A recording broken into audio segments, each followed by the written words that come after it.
16 বছৰীয়া এখন পূজা প্ৰথমবাৰলৈ সংবাদ মাধ্যম উপস্থিত হ'ল পূজাস্থলীত।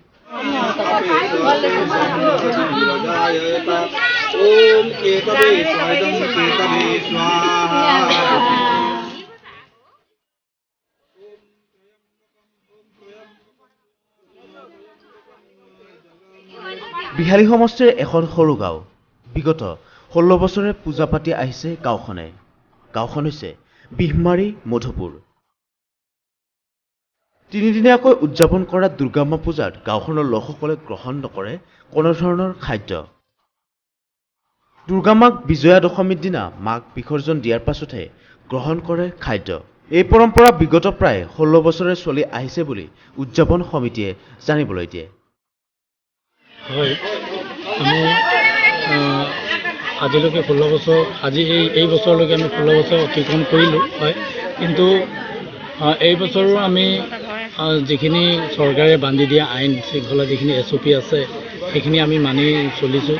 যেনেধৰণে SOP আমাক প্ৰশাসনিক ব্যৱস্থাই আমাক যেনেধৰণে আইন বান্ধি দিছে সেইমতে আমি নিয়ম শৃংখলাবদ্ধভাৱে আমি এইবাৰো মানে দুৰ্গা পূজা উদযাপন কৰিছোঁ।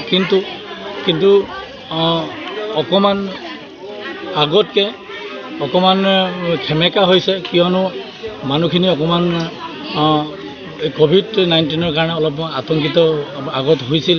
তো সেই এটা সন্দেহ এটা থকাৰ কাৰণে মানুহখিনি ইমান এটা সমাগম হোৱা নাই। যদিও আমি সেইটো সমাগমৰ মাত্ৰাটো অকণ কমিছে, হ'লেও আমি প্ৰতি বছৰৰ দৰেই আমি দেৱী মাৰ ওচৰত অতি ভক্তিৰে উলহ মালহেৰে হ'লেও আমি কম সমাগমত হ'লেও আমি দুৰ্গা পূজাৰ দেৱী মাৰ ভক্তি ভাৱনাটো আমাৰ তেনেধৰণে আমি কৰি আহিছোঁ। উক্ত অনুষ্ঠানত উপস্থিত থাকে উদযাপন সমিতিৰ উপদেষ্টা ঘনলাল বিশ্বকৰ্মা, ৰাজেশ সোণাৰী, নৰেন বিশ্বকৰ্মা, দুৰ্গা বাহাদুৰ, লাল বাহাদুৰ, চৰ্তা বাহাদুৰ, উদযাপন সমিতিৰ সভাপতি ৰাজু দৰ্জীসহ কেইবাগৰাকীও বিষয়ববীয়া।